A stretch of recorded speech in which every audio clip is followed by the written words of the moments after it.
నమస్కారం బాబాయ్. నమస్తే అండి. బాబాయ్ మీ పేరు బాబాయ్? చెట్టుమంది లక్ష్మీపతి అండి. ఎవరు బాబాయ్? వెంకటాపురం. ఏం చేస్తున్నారు బాబాయ్? కూరగాయల వ్యాపారం. ప్రధానంగా చూసుకుంటే నిత్యావసర వస్తు ధరలు కూడా బాగా పెరిగిపోయినాయి. సంబంధించినంత వరకు మీలాంటి కూరగాయల వ్యాపారం చేసుకునే వాళ్ళు కానివచ్చు, పేదవారు కానివచ్చు, మధ్యతరగతి వాళ్ళు కానివచ్చు, ఎలా బతకాలని చెప్పి ఆలోచించే పరిస్థితి ఏర్పడుతుంది. దాని మీద మీరు ఇప్పుడు వరకు సంక్షేమ పథకాలు అసలు అన్నది ఏమీ లేదు.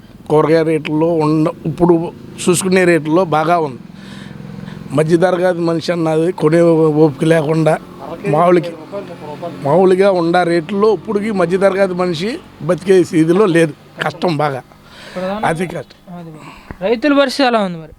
రైతుల పరిస్థితి చూస్తే ఈడు వచ్చిన కాడి నుంచి ఇంకా దారుణంగా వచ్చింది.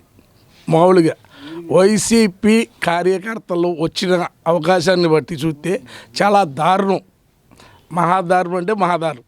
ఏదన్నా పోయినా పంట పొలాల్లో పోయినా ఇచ్చేసినా వచ్చే నాదులు లేడు, ఆదుకునే నాదులు లేడు. దాని ముఖం ఇంకా చూసుకునేవాడు కూడా లేడు. ఇంతవరకు పంట పొలాల్లో పోయినాయి అంటే పోయినాయి. ఇంతవరకు మాదే సొంతది చూసుకుని పోయినా కూడా ఇంతవరకు ఏం వచ్చింది చేసింది. అధికారుల వరకు ఏదో సచివాలయంలో ఇవ్వండి, మేము చేస్తాము, మేము చూస్తాము అంటవే కానీ ఎంత ఇస్తారన్నది తెలియదు, ఎంత ఇస్తారన్నది తెలియదు. ఇంతవరకు అధికారిక పరంగా ఏదో వచ్చి వెళ్తున్నారు. రైతు భరోసా కేంద్రాలు అండగా ఉంటాయని చెప్పి రైతు భరోసా కేంద్రాలు ఏర్పాటు చేసే ఉన్నారు. రైతు భరోసా కేంద్రాల వల్ల ఏమైనా లాభం చేకూరుతుంది? రైతు భరోసా అన్నది అది శుద్ధ వేస్ట్లో శుద్ధ వేస్ట్. రైతు వెళ్తున్నాడు కానీ అసలు దేనికి, అసలు ఎందుకు వెళ్తున్నాడు అన్నది తెలియదు, ఎట్లా వస్తుంది అన్నది తెలియదు. రైతు భరోసా దేనికి ఇచ్చిన 15 రోజులకి నెల రోజులకు కూడా డబ్బులు పడతారు రైతుకి. అంత కష్టంగా బాగా ఇది చెబుతున్నాడు రైతు. అదేవిధంగా చూసుకుంటే ఇప్పుడు వచ్చేసరికి పంట అమ్ముకునేందుకు వీలుగా ఉందా రైతులకి? రైతు పంట పండించుకుని తన పంట తను అమ్ముకునే సంక్షేమం ప్రభుత్వం కూడా ఇవ్వాలి. అసలు రైతుకు ఇవ్వాలి.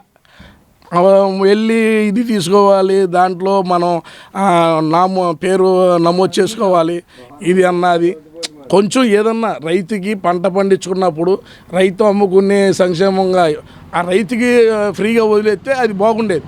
ఇంతవరకు అమ్ముకోవడం తెలియదు. ఏదన్నా దళారులు వస్తున్నారంటే 1300 అంటున్నారు, తడిచిపోయి 1300 అంటున్నారు. ఏమీ లేదు, అసలు దానికి కూడా ఏమీ లేదు. అన్న నమస్తే అన్న. నమస్తే అన్న. పేరన్నా? జ్యోతి బాబు అన్న. ఎవరన్నా? వెంకటాపురం. ఏం లేదన్న, ప్రధానంగా చూసుకుంటే మీ గ్రామంలో అభివృద్ధి అనేది ఎలా ఉంది ఇప్పుడు? అభివృద్ధి అనేది ఏం లేదన్న, అభివృద్ధిగా ఏం లేదు. నేను కోరుకునేది ఏంటంటే బుద్ధప్రసాద్ గారు వస్తే మాకు కొంచెం చేస్తారనే నమ్మకం ఉంది. ప్రధానంగా చూసుకుంటే ఇప్పుడు వచ్చేసరికి జగన్ గారు మద్యపాన నిషేధం చేస్తున్నారు. సంబంధించినంత వరకు మద్యపాన నిషేధం చేయలేదు. ఆ మద్యం తాగడం వల్ల మన రాష్ట్రంలో అనేక మంది చనిపోవడం జరుగుతుంది. దాని మీద మీరేమంటారు? దానికి నేను ఒప్పుకున్నాను. అది కరెక్ట్ కూడా కాదు. మద్యపానం నిషేధం అన్నారు, చేస్తే బాగుంటుంది. మద్యపాన నిషేధం చేస్తే తప్ప ఓట్లు అడగనన్నారు. ఓట్లు అయితే టీడీపీ అన్న. అదేవిధంగా చూసుకుంటే ఇప్పుడు వచ్చేసరికి 3 రాజధానులు అన్నారు. దాని మీద మీరేమంటారు? ఎవరన్నది? జగన్ గారు 3 రాజధానులు అన్నారు. ఎందుకన్నా చంద్రబాబు గారు ఉండగా అమరావతి అన్నారు. అమరావతి కరెక్ట్ అనుకుంటున్నా. అది అదేవిధంగా నిత్యావసర వస్తు ధరలు బాగా పెరిగిపోయినాయి. దాని మీద మీరేమంటారు?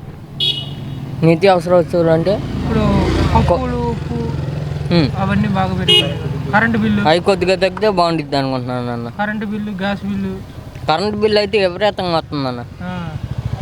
అదే ఏసీ లేని కూడా ఏసీ ఉన్నట్టుగా వస్తుంది, సేమ్ అదే బిల్లు వస్తుంది.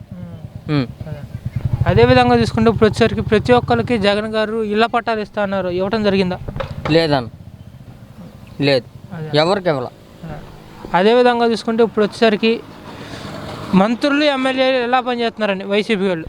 వైసీపీ మాకైతే సమాధి రమేష్ అన్న పని అనేది ఏమి లేదు అది. అదేవిధంగా చూసుకుంటే ఇప్పుడు వచ్చేసరికి ప్రధానంగా లోకేష్ గారు, చంద్రబాబు గారు, పవన్ కళ్యాణ్ గారు ఒకే సభ మీద మన యోగాలం పాదయాత్ర ముగింపు సభలో ఒకే స్టేజ్ మీద ఉండటం జరిగింది. అది ఎలా చూస్తారు? ఏకీభవిస్తామన్న, మాకైతే వచ్చిన ఇబ్బంది ఏమి లేదు. కాకపోతే ఓటు మాత్రం చంద్రబాబు నాయుడు గారికి వేస్తాం. నమస్తేనా మీ పేరేనా? నా పేరు బాలాజీ అండి. మాది మోబిలే మండలం, వెంకటాపురం గ్రామం. ఏం చేస్తున్నారు? నేను ఆటో తోలుతానండి. ఏం లేదండి, ప్రధానంగా చూసుకుంటే ఇప్పుడు వచ్చేసరికి జగన్ గారి హయాంలో వాహన మిత్ర అని చెప్పి ప్రతి ఒక్క ఆటో డ్రైవర్ అకౌంట్లో 10,000 రూపాయలు అకౌంట్లో వేస్తున్నారు. సంబంధించినంత వరకు అందరు ఆటో డ్రైవర్ల అకౌంట్లో వాహన మిత్ర అమౌంట్ పడుతుందో దాని పరిస్థితి ఎలా ఉంది? వాహన మిత్ర అమౌంట్ 10,000 పడినా 10కి 10 20 లాక్కునే ఉద్దేశంతో ఉంటాడు. అందుకే 10,000 కూడా వేసేది. 10,000 వేస్తున్నాడంటే దానికి డబల్ లాక్కున్నట్టే అక్కడ మనం.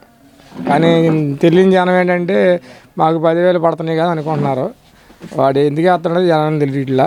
రేపొద్దున త్వరలోనే ఉంది ఇంకా. అదేవిధంగా చూసుకుంటే ఇప్పుడు వచ్చేసరికి ప్రధానంగా మన తుఫాన్ వచ్చింది. సంబంధించినంత వరకు రైతుల పరిస్థితి ఎలా ఉందంటారు? రైతుల ప్రస్తుతం మా వెంకటాపురం చూసుకుంటే రోడ్ల మీద రాశులు కళ్ళాలు ఉండ ఒక ఎమ్మెల్యే కానీ మా నియోజకవర్గంలో ఒక నాయకుడు కానీ వైసీపీ తరఫున పట్టించుకున్న నాదు లేడు. ఇంకా టీడీపీ కానీ జనసేన రెండు కలిసి ఉన్నాయి కాబట్టి వాళ్ళే కొంచెం చూసి ధర్నాలు చేపట్టి కొంచెం రైతులను ఆదుకున్నట్టుగా కనబడుతుంది. అదేవిధంగా చూసుకుంటే ఇప్పుడు వచ్చేసరికి ప్రధానంగా నిత్యావసర వస్తు ధరలు కూడా బాగా పెరిగిపోయినాయి. సంబంధించినంత వరకు పేదవాడు మధ్యతరగతి వారు ఎలా బతకాలని చెప్పి ఆలోచించే పరిస్థితి ఏర్పడుతుంది. దాని మీద మీరు వాటన్నిటికీ ఒకటే సమాధానం, రేపు రాబోయే ఎలక్షన్.